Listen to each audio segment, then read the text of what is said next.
En este Deep Dive, vamos a analizar un caso que está dando mucho que hablar en Colombia. Se trata del congresista Miguel Polo Polo, un personaje, digamos, conocido por sus declaraciones contundentes y que ahora está en una batalla legal con Gustavo Bolívar. Para menos que el director de Prosperidad Social. Exacto, el mismísimo. Y lo que hace este caso tan interesante, tan fascinante, es que va más allá de lo legal, porque destapa una lucha ideológica, una guerra de palabras que nos lleva a preguntarnos, ¿dónde está el límite? ¿Dónde está la línea que separa la libertad de expresión de lo que ya es inaceptable en la política? Es un caso que nos invita a reflexionar Totalmente. sobre la responsabilidad que tienen los políticos al hablar, porque pueden ampararse en la libertad de expresión para decir lo que quieran, o deberían ser más cautelosos con sus palabras, considerando el impacto que pueden tener. Es la pregunta del millón. Y para comprender mejor este embrollo, empecemos por lo básico. ¿De qué se le acusa exactamente a Polo Polo? Bueno, Bolívar lo acusa de vincularlo con la muerte de 2 personas. Uf. También de financiar grupos violentos y otras acusaciones muy graves que, según Bolívar, han dañado su imagen pública. ¿Qué dice la ley colombiana al respecto? El Código Penal colombiano define 2 delitos importantes en este caso: la injuria y la calumnia. La injuria es similar a la difamación, dañar la reputación de alguien con palabras deshonrosas. La calumnia va más allá. Implica acusar a alguien falsamente de un delito sabiendo que es mentira. Entiendo. Polo se defiende diciendo que lo que dijo es verdad. No exactamente. Su defensa y la de su abogado se centran en que Polo no ha cometido ningún delito y que ha asistido a todas las citaciones judiciales. Argumentan que sus declaraciones no constituyen un delito y que siempre ha actuado dentro de la ley. ¿Y qué ha dicho el tribunal hasta ahora? El tribunal ha decidido seguir adelante con el juicio, pero solo con el cargo de injuria.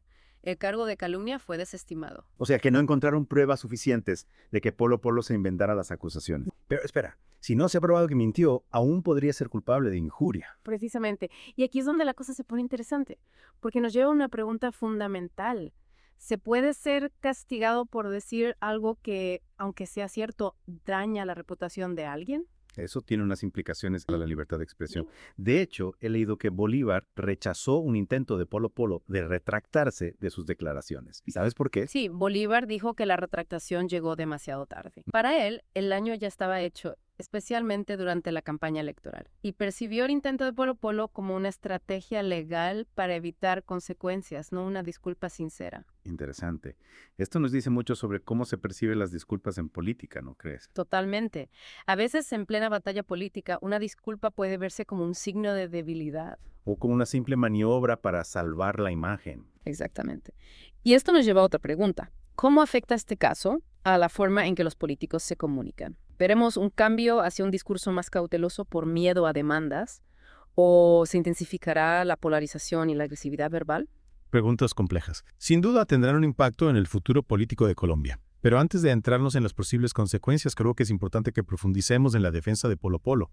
¿Qué argumentos usa para justificar sus acciones? La defensa de Polo Polo se basa en que él estaba ejerciendo su derecho a la libertad de expresión. Argumentan que sus palabras, aunque fuertes, entran dentro del debate político y que no buscaban dañar a Bolívar, sino más bien expresar una crítica política, claro. Entiendo.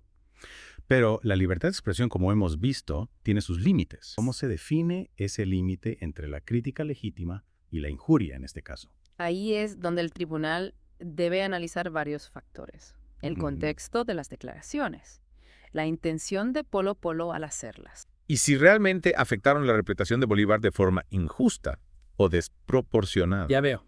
Es un ejercicio de equilibrio delicado. Sin duda. Y la decisión final dependerá de la interpretación del juez. Exacto. Y mientras tanto, este caso nos deja pensando en el futuro de la política en Colombia. Un precedente. Sí, que los políticos sean más cautelosos con sus palabras. Es posible.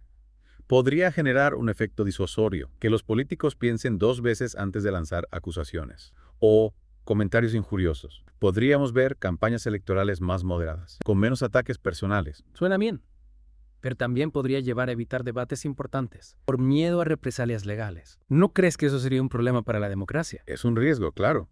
El debate público es esencial para una democracia sana. Necesitamos espacios donde se discutan ideas, incluso las controvertidas, Claro. sin miedo a ser silenciados. El reto es encontrar el equilibrio. Entre la libertad de expresión. Y la protección de la reputación. Exacto. Y hablando de debates controvertidos, Este no es el único proceso legal de Polo Polo. También está el caso con Iván Cepeda. El senador de izquierda. Sí. ¿Puedes contarnos un poco sobre este caso y cómo se relaciona con el de Bolívar? Por supuesto. En este otro caso, Cepeda acusa a Polo Polo de difamación. Dice que Polo Polo lo vinculó con un escándalo de manipulación de testigos. Lo interesante es que ambos casos, el de Bolívar y el de Cepeda, se basan en declaraciones de Polo Polo dirigidas a figuras de la izquierda. O sea que ambos casos alimentan la percepción de que Polo Polo tiene una agenda política. Claro, sus acciones podrían interpretarse así. ¿Crees que eso influirá en cómo se percibe este caso y en la decisión final del juez? Es difícil saberlo. Idealmente, el sistema judicial debería ser imparcial, basarse solo en las pruebas, sin importar la política. Pero la polarización actual en Colombia y en otros países genera desconfianza. Y suspicacia. Sí, eso podría influir en la percepción del caso. Al final, los jueces también son humanos, influenciados por el contexto social. Volviendo al caso de Bolívar, el tribunal descartó la calumnia. ¿Podrías explicar en qué se basa ese cargo? ¿Qué pruebas se necesitan para que Polo sea culpable? Claro. La injuria consiste en dañar la reputación de alguien mediante imputaciones deshonrosas.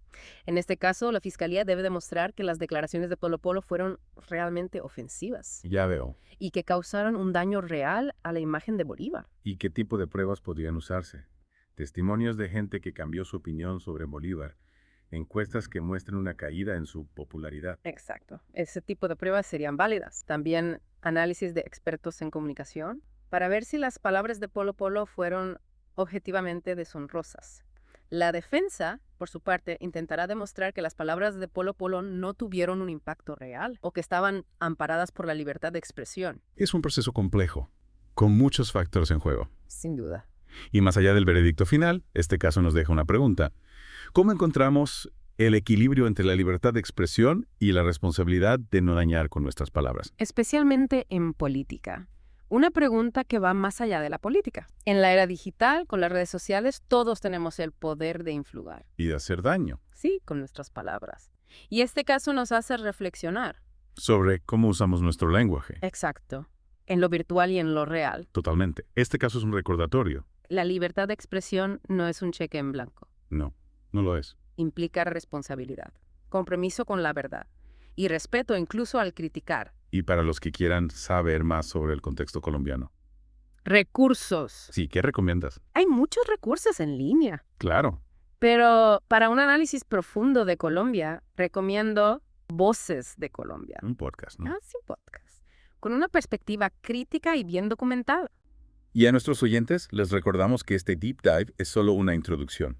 A un tema complejo. Sí, los invitamos a seguir investigando. A leer diferentes perspectivas. Y a formarse su propia opinión. Por supuesto, nos encantaría escuchar sus comentarios. Claro. ¿Qué les ha parecido este caso? ¿Qué preguntas les surgen? Compartan sus ideas. Siempre estamos abiertos al diálogo. Hay intercambio de perspectivas. Y con eso, llegamos al final de nuestro Deep Dive sobre Miguel Polo Polo. Uf, qué caso. Esperamos que les haya resultado informativo y que les haya dado una nueva visión sobre los límites de la libertad de expresión. Y la responsabilidad en el discurso político. Exacto. Ha sido un placer compartir este análisis. El placer es nuestro. Y antes de despedirnos, una última pregunta para reflexionar.